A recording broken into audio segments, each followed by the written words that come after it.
mon Frank, comment ça va? Messieurs. Ça va, vous autres? Très bien.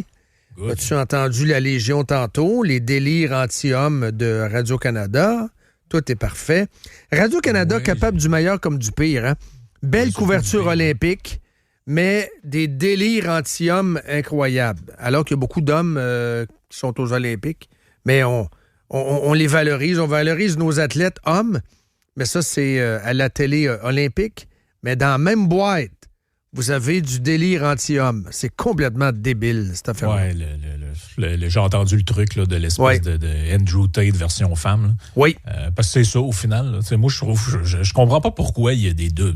Je comprends pas pourquoi. Double standard. C'est rhétorique, ce que je viens de dire. Je le comprends, là, pourquoi. Là. Mais tu sais, moi, j'accepte pas que on peut avoir des doubles standards de même. Ça fait un peu penser au... comment il s'appelle le présentateur à CNN là, qu'on voit toujours? Van Jones, tu sais? Oui. Lui, à peu près toutes les interventions qu'il fait, il parle de racisme. Puis quand il y a eu le gars qui a poignardé la fille dans l'autobus aux États-Unis en criant « I got the white girls », là, il trouvait pas que c'était un geste raciste. Ça. Ben là, maintenant, c'est pas parce qu'elle est blanche que c'est pas raciste. Là. Le racisme, c'est la hiérarchie entre c'est la différenciation entre et la hiérarchisation entre les origines ethniques et les origines raciales. C'est ça. Fait que ça va dans tous les sens. Pas parce Mais que, pour les woke, l'agresseur, c'est l'homme. L'homme blanc surtout. L'exploiteur, c'est le blanc. Et c'est ça, les autres minorités sont des perpétuelles victimes. Ben oui, c'est ça. Puis là, le narratif en ce moment, c'est que l'homme est dangereux, l'homme est violent, l'homme est un agresseur, tout ça. Puis on laisse ça en femmes ondes. sont des victimes de ça. Donc, après ça, on peut casser du sucre sur... Mais elle, est allée assez loin. Là. J'ai lu un article qu'elle avait publié, je pense que c'était dans Novo, dans lequel elle disait que je sais plus comment elle disait ça, mais elle disait en gros, les hommes tuent leurs conjointes. Je veux dire, OK, oui, ça existe, là, mais je veux dire, c'est quand même très minoritaire. Là, la très vaste majorité des gens qui sont en couple, les femmes ne se font pas tuer par leur mari là, ou leur conjoint. Là. Je veux dire, on est rendu dans le délire. Là. Est-ce qu'on est obligé de donner une tribune aux délirants? Semble-t-il, ben ça dépend. Ça dépend de quel bord tu délires. C'est la tribune le problème. C'est la personne peut délirer, mais si tu donnes une tribune à quelqu'un qui délire, à mon avis, ton niveau de responsabilité est supérieur. Si moi je fais venir un chroniqueur néo-nazi à toutes les semaines, c'est moi qui ai un problème. Lui, il a le droit d'être néo-nazi, puis il s'arrangera. Mais dans la vie, il y a plein d'extrémistes, de gens wacko. Mais la personne qui détient la tribune, le diffuseur public, en l'occurrence Radio-Canada, c'est eux autres les responsables. Il faut que tu aies une responsabilité de diffuseur. Mais c'est complètement fou ce qu'on entend. Il y a toujours un sens. C'est comme tu peux délirer, mais toujours dans le même sens.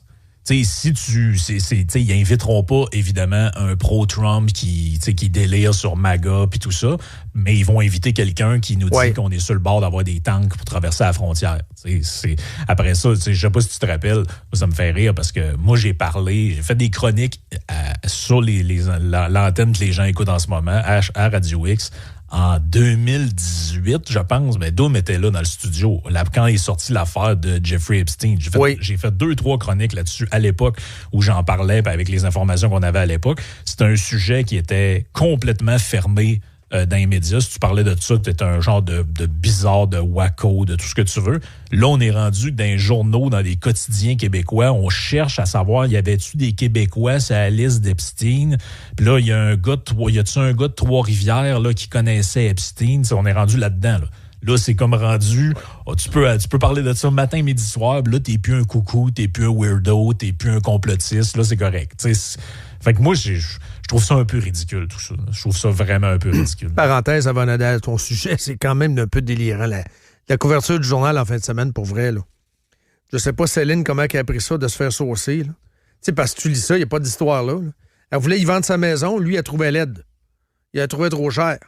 Mais tu sais, en fin de semaine, là, c'était t'es Québécois, t'es dans le registre, on s'en fout ce que t'as fait ou t'as pas fait.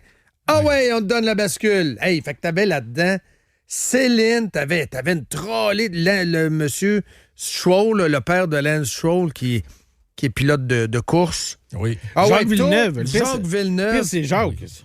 Tout le monde là-dedans. Ah ouais, donc. Là, tu lis, il n'y a pas d'histoire. C'est juste pour vendre des copies. Mais moi, je sais pas, là, ma face à côté d'Epstein, ça me tente pas. D'après moi, il y a un avocat. Il y a un avocat pas loin avec une mise en demeure, là. Céline n'a pas dû triper, pour vrai. Puis tu lis, il n'y a pas d'allégué embarrassant. Mais il y en demeure pas moins que c'est zéro histoire, là. Elle cherchait quelqu'un de riche pour acheter sa maison. Puis lui, il voulait pas l'acheter, il la trouvait trop cher puis trop laide. C'est ça, l'histoire. Il y a beaucoup de gens qui sont chanceux que René... Hé! T'as un excellent point ce matin. René est en vie, là. C'est pas imprimé dans le journal. Non, je te confirme que non. Excellent point. OK, on va y aller avec ta chronique. C'est un député qu'on va peut-être apprendre à connaître, mais c'est un député qui est purement inconnu, mais qui connaît très, très bien Evans et évidemment Poilievre, député conservateur. Qu'est-ce qui s'est passé avec Giovanni? Oui, donc Jamel Giovanni, qui est un jeune député quand même, il a 38 ans, le gars. Puis ça fait pas longtemps qu'il est là. Il a été élu dans une partielle en 2024, puis il a été réélu lors de l'élection générale qui a eu lieu l'année passée dans le coin de Toronto. En fait, c'est lui qui a remplacé Erin O'Toole. Il a gagné dans le comté de Erin O'Toole, la circonscription de Durham. Et lui, ce qu'on savait pas, en fait, c'est que c'est un chum de J.D. Vance depuis 15 ans. Puis ça, c'est pas des rumeurs, c'est lui qui l'écrit même dans sa lettre qu'il a publiée dans le National Post. Et le timing est quand même drôle parce que je sais pas si vous vous souvenez, l'année passée, à peu près à pareille date, les 13 premiers puis dirigeants de territoire, là, je sais pas comment on les appelle, ceux qui sont dans le territoire du Nord-Ouest puis tout ça, là, se sont rendus à Washington. Puis on avait des articles là-dessus, là, Premier will go to Washington. J'ai encore le titre devant moi, avec Ford y allait.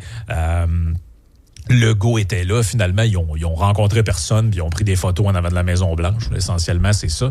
Et Giovanni, lui, c'est plus intéressant parce que lui connaît personnellement le vice-président et il nous avait comme un peu teasé la semaine passée, je pense que c'était vendredi. Il a dit j'ai rencontré tout le monde puis Président Trump, il y avait un message pour vous autres. Il me dit dis aux Canadiens que je les aime. Fait que là, ça a fait le tweet, a fait le tour du monde quand même. Là. Ça a été assez viral. Et là, il publie une lettre dans le National Post qui s'appelle « Ce que j'ai appris lors de mon voyage à Washington ». Hey, je l'ai pas lu, raconte. Et il dit quand même là-dedans, il dit « Je me suis assis avec le président, le vice-président, puis Marco Rubio. » Fait que c'est avec la team de tête. Là, il n'a pas rencontré des tout-croches. Non, la stagiaire qui fait le café Keurig. Là. Non, c'est ça. Il n'a pas rencontré la fille qui fait faire le tour de la Maison-Blanche puis aller faire un tour des cuisines. Il a vraiment rencontré le monde en haut de la pyramide. Puis ce qu'il dit là-dedans, lui, c'est qu'il dit qu'il a senti qu'il y avait quand même des bonnes ouvertures pour négocier, que tout le monde est conscient que ce qui est au cœur de l'histoire, c'est l'accord de libre-échange. Là. C'est l'ASEUM, là, ou ce qu'on appelait dans le temps l'ALENA. Et il dit, pour l'instant, je peux pas en dire beaucoup sur ce qu'on a jasé parce qu'il dit, je veux passer par le premier ministre avant. Parce que moi, ce que j'aime de sa démarche, c'est qu'il a dit, là, il faut mettre la partisanerie de côté, c'est les intérêts canadiens qui sont menacés. Fait qu'il dit, moi, je propose mon aide à Mark Carney. Dans le fond, si mes connaissances puis le fait que je sois ami avec quelqu'un peut l'aider, ben je vais le faire puis je peux servir d'entremetteur, tout ça. Fait que c'est ce qu'il a décidé de faire. Mais il aurait fallu faire ça en campagne. Il aurait fallu faire ça, moi, je pense, l'année passée. Mais peut-être mieux vaut tard que jamais. Oui. Peut-être c'est le parti qui voulait pas qu'il le fasse. Je le sais pas. J'ai essayé de m'informer de contacts que j'avais, savoir si c'est une initiative qui est la sienne ou s'il est un envoyé de Poilievre, autrement dit, puis j'ai pas eu de réponse à cette question-là, donc je peux pas vous en dire plus. Ben, continue à parler. Moi, j'ai un contact dans les Hauts-de-Fer. Je vais avoir la réponse avant la fin de ta chronique. Bon, ben, on verra. S'ils te répondent pas, peut-être des fois, une absence de réponse est une réponse aussi, c'est ce que j'avais interprété de mon côté. Mais ce qui est intéressant dans sa lettre, parce qu'il dit, je peux pas trop vous dire ce qu'on a jasé parce que c'est confidentiel, puis je vais en parler avec Carney, puis je vous en parlerai après, mais il y a une affaire qu'il dit à la fin de la lettre qui est vachement importante. Il dit, on est en train de refaire les mêmes erreurs qu'en 2017. C'était quoi l'affaire en 2017? C'est que le Canada a joué d'arrogance. Ils ont laissé les États-Unis et le Mexique négocier ensemble. Et je ne sais pas si vous vous rappelez, jusqu'à la dernière minute, il y avait quasiment suspicion qu'il n'allait pas avoir d'entente. Et le Canada a été réintégré un peu en catastrophe pour finalement signer l'entente trilatérale. Mais lui, ce qu'il dit, c'est que présentement, avez-vous remarqué qu'on n'entend plus du tout parler de Trump avec la présidente du Mexique? Parce qu'au début, rappelez-vous que quand il est arrivé l'histoire du 25% tariff, puis de Governor Trudeau, puis tout ça, il soulignait le Mexique dans tous ses tweets aussi. Oui. Là, le Mexique est comme disparu. Mais il dit pourquoi le Mexique est disparu? Parce qu'ils sont sur le bord d'une entente pour vrai, là. Puis là, nous autres, on fait rire de nous autres. Parce que les Américains vont s'entendre avec les Mexicains. Puis si ça fait pas, là, ils peuvent avoir une entente unilatérale une entente bilatérale États-Unis-Mexique. Puis nous autres, on veut-tu être exclus de ça parce qu'on n'est pas capable de piler sur notre orgueil, parce qu'on négocie pas de bonne foi, ou peu importe la raison. Mais lui, ce qu'il a dit, c'est que ce qu'il a observé dans ses rencontres là-bas, c'est que le Canada est sur la même track que 2017. Puis il dit ça, c'est vraiment pas une bonne nouvelle. Fait qu'il faut se mettre à la table sérieusement. Puis peut-être s'inspirer du Mexique. Je ne sais pas. Peut-être faut aller voir de ce côté-là qu'est-ce qu'ils font de mieux que nous autres pour les amadouer, finalement. Il n'y a pas juste Starmer puis Macron dans la vie. Là. On dirait qu'on boude le Mexique comme si c'était un pays qui n'existait pas. Là. Mais je ne sais pas, ils ont de l'air à dealer avec les Américains pas mal mieux que nous autres. Peut-être on pourrait s'en inspirer. Là. J'aime ça. Est-ce que Harper a influencé là-dedans? En voulant dire...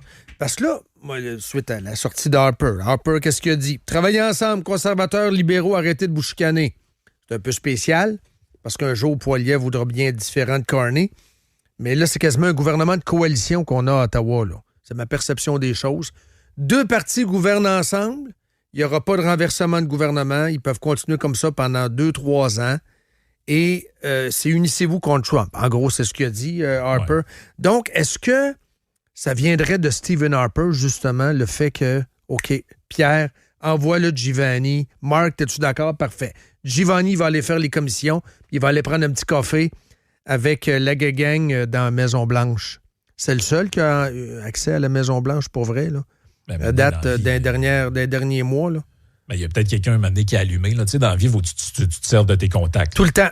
T'sais, si toi, tu me dis, hey, je sais pas, telle personne, j'aimerais ça y parler, puis tu t'aperçois que moi, je la connais, ben, c'est un peu nono de pas essayer de me demander ou de dire, peux-tu me donner son numéro? C'est de même, ça marche dans la vie. Je vois pas pourquoi ça marcherait pas à cette échelle-là. T'as le gouvernement canadien qui est culotte à terre. Ben, rappelez-vous, je sais pas si vous vous souvenez de ça, là, mais quand Trudeau quand Trump a gagné, on a appris que le gouvernement canadien avait réactivé ses contacts au sein de son équipe à peu près là, quelques jours avant l'élection. Ça veut dire qu'eux autres, ils étaient tellement persuadés que les démocrates allaient gagner qu'ils n'avaient même pas rouvert de canaux de communication avec les républicains. Avec les républicains. Ça, là, c'est pis-oui rare. Ça, c'est... Normalement, premièrement, tu devrais avoir des canaux avec les... C'est ce que Daniel Smith avait expliqué. Tout le monde avait dit, nous autres, en Alberta, on est toujours préparé à ce que le pouvoir change de place, puis on sait ce que veulent les démocrates, puis on sait ce que veulent les républicains, puis on ajuste notre discours en fonction de qui prend le pouvoir, puis de c'est quoi leur priorité. Puis tu sais, c'est gros là, ce qui est au bat en ce moment. Là. Je rappellerai que la semaine passée, je sais pas si vous en avez parlé, là, mais le directeur de la Banque du Canada est sorti pour dire que s'il n'y a pas s'il y a pas de nouvelle entente là, de libre-échange, là, c'est une récession qui attend les Canadiens. Là. C'est ça la réalité. Là. Et le gars est quand même assez optimiste dans ses affaires. Il dit, si le Canada, là, je lis dans l'article là, qui a été publié dans le Financial Post, il dit, si le Canada obtient le scénario de base que les Américains ont donné aux autres pays, c'est-à-dire un tarif de base de 10%, c'est un scénario récessionniste. Fait que je vous épargne là, si c'est 20 ou 25. Là, c'est un cas de crise économique majeure. Là. Fait que tu sais, il y a gros qui est au bat là-dedans. Fait que tu sais, moi, que des gens se bombent le torse, oui, on va se battre jusqu'à la mort, puis c'est ci, puis c'est ça. Ouais, c'est-tu vous autres là, qui est au bat? Là, il y a des gens qui ont des entreprises, il y a des Canadiens qui ont des jobs qui peuvent perdre. Là, moi, je trouve qu'il y a beaucoup de gens là-dedans qui sont carrément désinvoltes. Là. Ah, c'est pas grave, on va se battre, puis si jamais il arrive aux frontières, moi, je prends mon gun. T'as peu, là. Là, on va se calmer. On va se calmer les nerfs, exact. On va se calmer les nerfs. Parce qu'il y a beaucoup d'intérêts qui sont en jeu, y compris probablement celles de ceux qui écoutent. Là. Très bien dit. Merci beaucoup, Frank. Yes. Merci, bye.